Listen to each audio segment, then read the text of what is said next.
안녕하세요. 당뇨에 대해 제대로 알고 그 치료법까지 알아보는 시간, 당뇨 알아야 낫는다 박세희입니다. 당뇨병 중에 가장 흔한 합병증이죠. 족부병변. 족부병변이 걱정되신 분들 겨울철에 특히 조심해야 하실 것 같습니다. 이 겨울에는요, 대기가 건조하고 추워서 이 피부가 거칠어지기 쉽고 또 발로 가는 혈류량이 줄어서 족부병변에 걸리기 쉽다고 하네요. 이 족부병변 외에도 다양한 합병증을 유발하는 당뇨, 적극적인 치료가 필요하지 않나 싶은데요. 오늘도 최수봉 교수님과 함께 당뇨에 대한 이야기 나눠보도록 하겠습니다. 궁금한 점 있으시면요, 샵 3772번으로 문자 상담 많이 참여해주세요. 자, 그럼 교수님 자리에 모셔보도록 하겠습니다. 교수님, 안녕하세요. 안녕하세요. 당뇨 환자가요, 점점 늘어나는 것 같아요. 제 주변에도 당뇨 환자분들이 꽤 많더라고요. 그런데 문제가 이 당뇨인 건 아는데 적극적으로 치료를 잘 안 하더라고요. 이유가 왜라고 생각하세요? 당뇨병은 이제 서서히 망가질 네. 있으니까 충분히 망가기 전까지는 생활에 불편함이 별로 없을 거예요. 그러나 사실은 이게 파괴되고 있는 건데요. 막 그런 이유 때문에 당뇨병의 네. 적극적 치료를 늦게 하는 것 같아요. 또 한 가지는 혈당이 그래도 높아도요. 몇 년 동안은 몸에 많이 망가지지 않으니까 불편이 않으니까 그 정상과 비슷하죠. 초기에 혈당 높아도 몸은 괜찮으니까 적극적 치료를 안 하는 것 같습니다. 저희가 교수님과 지금까지 프로그램 진행하면서 이 당뇨 치료를 방해하는, 악화시키는 것들에 대한 이야기 많이 나눠봤는데요. 오늘은 특별히 그것을 한데에 모아봤습니다. 화면으로 만나볼게요. 당뇨병 치료의 걸림돌 첫 번째, 잘못된 식이요법. 사실 이 식이요법 관한 부분은 저희가 참 잘 알고 있잖아요. 당뇨 처음 진단받으면 가장 먼저 시작하는 게 식이요법인데 이게 잘못된 건가요? 실제로 책에는 그렇게 돼 있죠. 그렇게 알고 있는데 네. 실제로 우리 환자들 식이요법 환자들 보니까 많이 합병증이 많더라고요. 식이요 안 하는 사람보다도 실제로 너무 적게 먹어서 건강해질 사람 없죠. 혈당을 떨어뜨리기 위해서 적게 먹지만은 그것도 정도 문제지. 혈당을 떨어뜨리기 위해서 정상 먹는 것보다 훨씬 적게 먹는다면은 우리 몸에 망가뜨려지게 될 거예요. 네. 이 사실은 당뇨병의 원인이 뭔지를 잘 모르는 경우에 잘못된 결론을 도달하게 된 것입니다. 당뇨병의 원인이 식사를 많이 먹어서 혈당이 올라간 것이 아니라 사실은 정상적으로 먹어도 췌장이 망가져서 췌장은 동화작용하는 것인데 인슐린이 적어서 혈당이 올라간 것이지 문제는 췌장이 망가진 데 있는 것이지 음식을 많이 먹거나 적게 먹거나 아무 관계없고 음식의 종류와 관계가 없는 거죠. 그래서 췌장이 망가졌기 때문에 혈당 올라가고 우리 몸은 에너지 부족 상태에 빠지기 때문에 우리 몸에 짜부러져서 눈도 멀고 콧바도 나빠지고 심장 나빠지는 각종의 합병증을 가져오게 되는 것이죠. 그래서 원인을 당뇨병 환자는 자기 원인을 잘 알면은 거기에 대해서 현명하게 그것을 피해갈 수 있고 고칠 수 있는 거죠. 그래서 식이요법은 원인적인 치료 방법이 아니기 때문에 거기에 열심히 하는 사람들은 아주 심하게 합병이 더 많이 오는 경우를 많이 보게 됩니다. 네, 당뇨병에 꼭 필요한 치료법인 줄 알았던 식이요법, 오히려 건강을 해칠 수 있다는 거 여러분 꼭 기억하시기 바랍니다. 자, 그럼 이어서 두 번째 확인해 볼게요. 당뇨병 치료의 걸림돌 두 번째, 먹는 약. 교수님, 보통 우리가 치료를 위해서 약을 먹잖아요. 그런데 이 약이 걸림돌이라니 이건 좀 잘못된 거 아닌가요? 그렇게 생각할 수 있죠. 네. 먹는 약이 당뇨병 약이 치료약이라고 그러는데 치료라 그러면은 당뇨병이 나야 되고 합병증을 예방할 수 있어야 되는 거 아닙니까? 실제로 환자들은 당뇨병이 낫지 않고 먹는 약을 점점 증가시키고 합병증 오니까 치료약이라 그러지만 사실 치료약이 아닌 거죠. 그래서 이게 아주 큰 잘못입니다. 그래서 실제로 먹는 약을 먹어보면요. 췌장이 기능이 중요한데 당뇨병은 췌장 기능이 1년에 4%씩 매년 감소한다는 것이 전 세계 당뇨병 연구자들이 다 알고 있는 사실입니다. 이걸 알고 있기 때문에 먹는 약 먹으면은 당뇨 상태가 80%였던 거지. 좋았던 것이 점점 악화되는 거죠. 그래서 여러분들이 좀 더 중요한 정보를 잘 아셔야 되는 겁니다. 네. 그래서 먹는 약 먹는 경우에는 반알 먹다, 한 알 먹다, 두 알 먹다 좀 증가시키는 거죠. 그러니까 약값도 많이 들고 그만큼 더 우리 몸이 파괴된다고 그렇게 생각할 수 있지 않습니까? 실제가 그렇고요. 그래서 먹는 약이라는 것은 치료약이 아니라고 생각해도 과학적으로 맞는 얘기가 되는 거죠. 이건 약간 배신감까지 좀 드는데요. 많은 분들이 정확한 정보 아셨으면 좋겠습니다. 자, 그럼 마지막 걸림돌 확인해 볼까요? 당뇨병 치료의 걸림돌 세 번째, 고혈당인데도 같은 치료를 계속하는 것. 보통 많은 분들이 약을 먹고 인슐린 주사를 맞아도 혈당이 계속 잡히지 않는데 다른 치료법을 생각해 보기보다는 그냥 그 치료를 계속 하시거든요. 나아지겠거니 하고. 이게 좀 잘못됐다는 건가요? 글쎄요, 이제 환자를 보고 있는 의사의 입장에서 보면은요, 네. 분명히 혈당이 높으면은 합병증 온다는 사실을 모두 알고 있습니다. 그런데 혈당이 200, 300까지 올라가면 합병증 온다는 걸 알고 있는데 그것이 하루 이틀이 아니라 한 달, 두 달, 1년, 2년, 5년 계속 식전이 250과 350으로 계속 유지하고 있다는 것은 어떻게 되겠습니까? 자기가 합병증을 만들어 주겠다고 그 방관하고 있다고 볼 수 있잖아요. 또 한 가지 사실은 뭐냐면요. 그렇게 된 이유가 뭐냐면은 혈당이 3, 400 된다 할지라도 우리 몸이 급속히 빨리 다 망가지지 않습니다. 망가질 속도가 걸리는 거죠. 그래서 그걸 뭐라고 그러냐면은 고혈당 기억 효과가 있다. 우리 기억을 하거든요. 네. 처음 시작에 2, 300 되더라도 그때 합병증 오지 않아요. 한 5년이나 10년 후에 합병증 오는데 그것이 10년 후에 혈당이 3, 400에서 그때 혈당이 3, 400에 합병증 오는 것이 아니라 10년 전에 혈당이 3, 400에서 그때 합병증 온다는 얘기입니다. 그러니까 합병증을 느끼기 전부터 혈당이 높다는 것은 합병증 만들어주고 있기 때문에 고혈당 기억 효과이기 때문에 그때도 합병증 없더라도 혈당 조절을 잘하고 있어야 되는 것이죠. 그런데 자금을 망가지지 않는다고 혈당이 200, 300 되는데도 계속해서 몇 년이고 계속 지속한다는 것은 우리 몸을 계속 망가뜨린다는 얘기죠. 그래서 바로 고혈당인데도 빨리 그걸 조치하지 않는 것은 바로 이 당뇨병 치료에 커다란 걸림돌, 잘못 넘어지는 길이라고 생각하고 있는 거죠. 네. 네, 지금까지 당뇨 치료의 걸림돌에 대해서 알아봤습니다. 모두 여러분이 꼭 기억하셔야 할 아주 중요한 내용들인 것 같아요. 지금이라도 아셨으니까 꼭 치료에 실천하셨으면 좋겠습니다. 자, 그럼 이번에는요, 이 걸림돌을 모두 넘어 새로운 치료 방법으로 건강을 회복한 사례자분을 만나볼 시간인데요. 어떤 사연을 가지고 계신지 저희가 화면으로 담아왔습니다. 화면 함께 하시죠.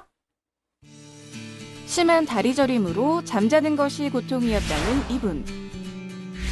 하지만 불과 1년 만에 언제 그랬냐는 듯 건강을 되찾았다고 하는데요. 그의 건강하고 행복한 노후를 만나봅니다. 경기도 남양주시 72세 팽덕원 씨는 당뇨를 앓은 지 올해로 30년째인데요. 처음 당뇨 판정을 받았을 때가 아직도 생생하다고 합니다. 아픈 데는 하나도 없는데 계단을 10계단을 못 올라가겠어. 힘들어서. 그때 혈당도 체크해 볼 적 없었지. 그래 이제 병원을 가서 혈당을 체크하니까 480이라. 그러면서 의사가 여태까지 어떻게 하다 이렇게 왔니.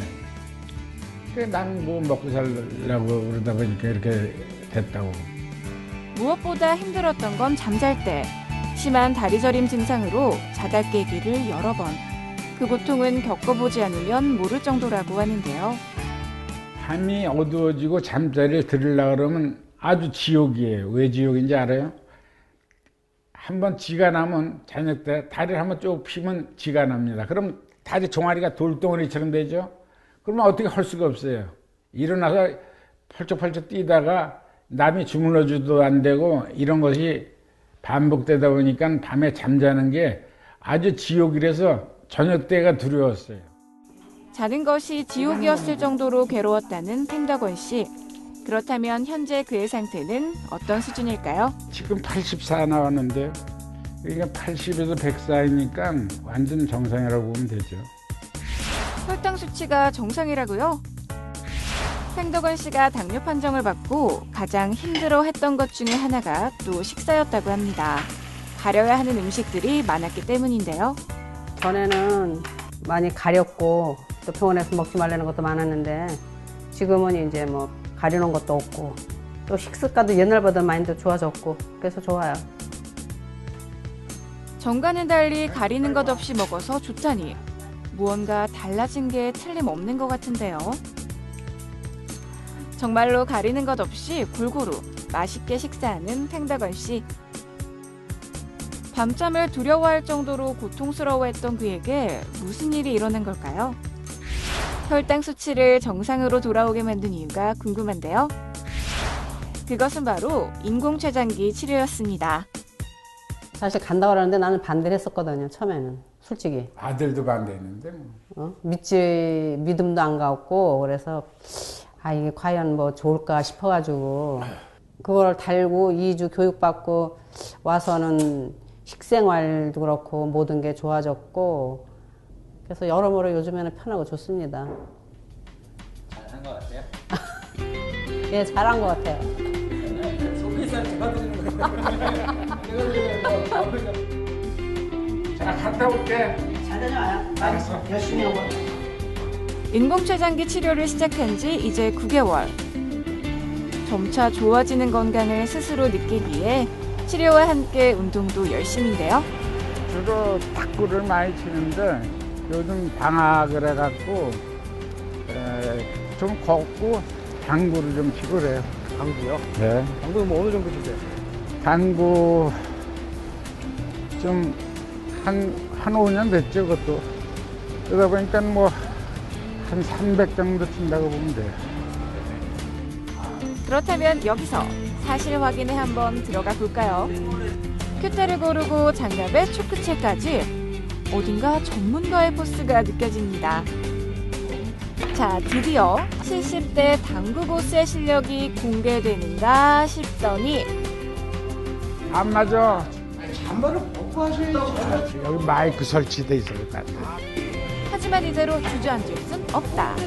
점퍼까지 벗고 본격적으로 나서보는데요.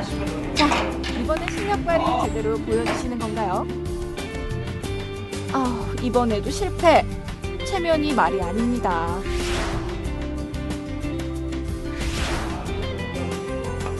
하지만 진짜 고수의 실력은 마지막에 등장하는 법. 그의 멋진 당구 실력 한번 감상해 보실까요? 첫째 스트레스가 확 풀려요. 그리고 이걸 한 2~3시간 치고 나면 저녁에 잠을 아주 잘 자.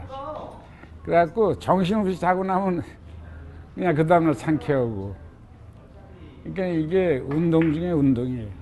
내 몸이 혈당 조절이 잘 되니까 이거 뭐 감사하게 생각하고 해야죠.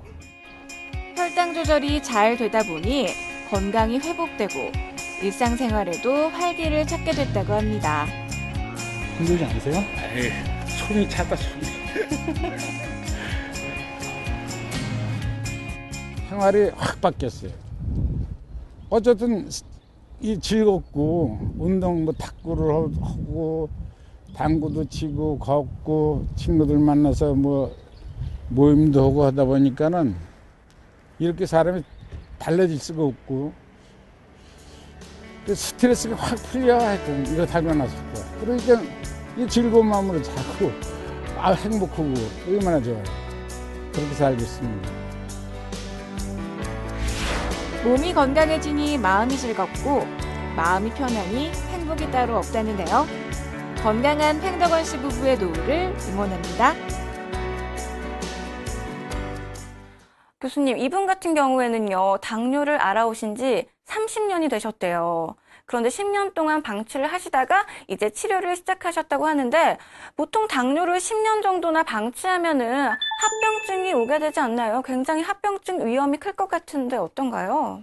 네, 이 환자도 그 아무 조치 혈당이 높더라도 네. 아까 그런 얘기죠. 우리가 합병증을 느끼게 되면요, 그 기간, 어떤 기능이 있는 기간에 거의 90%가 망가져야지 합병을 느껴요. 그러니까 90% 망가지면 10년 동안 망가지는 거죠. 실제 망가지고 있는 겁니다. 그러니까 정상 상태로 가기에는 힘들어지는 상태가 된 거죠. 네. 그러니까 10% 남으면 합병증이 오죠. 신장도 그렇고 다 그렇습니다. 그래서 합병증의 이게 위험이 높아지는 거죠. 실제로 합병증이 뭐와 관계 있냐 봐서 유명한 연구 결과가 있는데 네. 지금 저 결과입니다. 혈당치가 높을수록 근데 한 120까지는 괜찮아요. 근데 그거보다 더 높아지면 어떻게 됩니까? 160. 그 다음부터 합병이 계속 올라가게 되죠.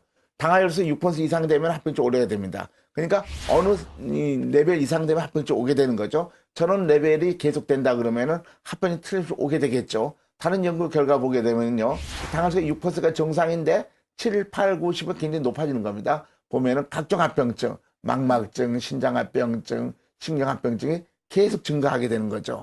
그래서 이러한 혈당식 높은 합병증 오는데 사실 그때 높아서 그러면 오는 것이 아니라 10년 전에 이렇게 높으면 그렇게 온다는 얘기로 받아들이셔야 됩니다. 네, 화면으로 만나본 팽덕원 씨 같은 경우에는요, 밤에 잘 때 다리에 쥐가 나서 정말 고통스러웠다, 지옥과도 같았다, 이런 말씀 하셨는데요. 이 당뇨 환자가 가장 두려워하는 게 이 당뇨병성 괴저라고 하더라고요. 이 당뇨병성 괴저 어떤 건지 교수님 자세하게 설명 좀 부탁드릴게요. 다리를 절단하게 돼서 장애자가 되는 거죠. 당뇨병 환자들이 네. 이렇게 되는 경우가 상당히 많습니다.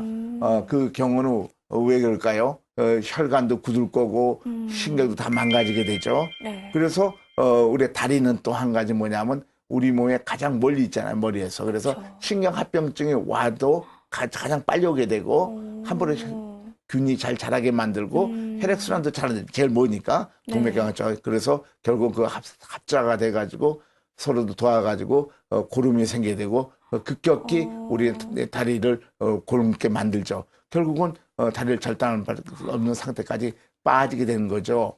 그래서 이런 걸 막기 위해서는 올바른 치료 방법 또 초기부터 치료를 잘해야만이 건강할 수가 있는 것입니다. 그래서 이런 여기 때문에 사실 당뇨 환자 중에서 다리 괴저 오는 환자들이 많아서 상당히 마음이 아픈 일이죠. 네, 다리가 저리고 쥐가 난다. 이 증상만으로 어떻게 다리를 절단해야 될지도 모른다고 상상이나 하겠어요. 처음엔 뭐냐 모르겠죠. 네. 그러나 그것이 이제 그대로 두면은 계속 그냥 나빠지게 되는 거죠. 근데 중요한 건 그런 사람들을 보면은 네. 계속 치료를 똑같은 치료를 하고 있는 거예요. 일단 2, 300이든 먹약 먹고. 그럴 때 그런 사람들이 많아요. 그것이 자기 몸을 망가뜨린다는 걸 꼭 아셔야 되는데 네. 그냥 자기가 조금 아프다고 그래서 그냥 내버려 두니까 결국 병을 크게 만들어서 결국은 회복할 수 없을 정도에서 다리를 절단하게 되는 큰 피해를 보게 되는 것이죠. 네. 그래서 당뇨 합병증이 무서운 것 같습니다. 많은 분들이 합병증에 대해서 걱정하시고 염려하시는데요. 그래서 합병증에 관한 문자 상담이 굉장히 많이 왔더라고요. 그 중에 하나 소개해 드리도록 하겠습니다. 8778님께서 보내주셨네요. 51세 남자고요. 당뇨를 앓은 지는 10년 정도 되었습니다. 얼마 전부터 발바닥과 손바닥이 찌릿찌릿한데요. 며칠 전에는 식은땀이 나고 온몸이 바늘로 쑤시듯 통증과 함께 눈까지 따끔했을 정도였습니다. 갈수록 저혈당 증세도 자주 일어나고 밥 먹고 3시간만 되면 저혈당 증세로 고통받고 있습니다. 인슐린 펌프 치료만으로도 증세가 얼마나 호전될 수 있을까요? 하고 보내주셨네요. 지금 걱정하고 있는 부분이 한두 개가 아니에요. 손발도 따끔따끔 이거 왠지 합병증 전조 증상인 것 같고 저혈당 증세까지 있으시대요. 이거 어떡하죠, 교수님? 아마 인슐린 주사 방법 맞고 있는 사람 같아 물어보지 않았지만은 저혈당도 오는 거 봐서는. 네. 근데 한 가지 이런 경우에 환자분이 자기 몸을 사랑한다면 생각해야 될 것이 네. 이때까지 당뇨 치료를 받고 있었거든요. 근데 그 결과가 상당히 오랫동안 10년 정도 됐지만은 우리 몸을 망가뜨린다는 걸 알았어요. 그러면은 그 치료를 계속한다면 더 망가진다는 건 눈에 보여서 까나죠. 왜냐면 10년 전에 괜찮았으니까요. 그렇죠? 그래서 치료방 바꿔야 되죠. 그래서 인슐린펌프 치료하면은 아까 이 비디오에 나온 사람처럼 저혈당도 안 오고 신경합병도 없어지고 모든 몸이 다 정상으로 돌아가는 경우를 많이 보게 됩니다. 인슐린펌프 치료하게 되면은 네. 어떤 경우에든지 아주 건강을 찾을 수가 있는 거죠. 물론 초기부터 치면 더 좋지만은 네. 이렇게 늦은 경우에도 빨리 하셔야 되는 거죠. 네, 저희 방송을 통해서 만나뵀던 모든 분들이 인슐린 펌프, 인공췌장기 치료를 하고 건강이 무척 좋아졌다, 정말 만족한다, 너무 좋다 이런 반응을 보여주셨거든요.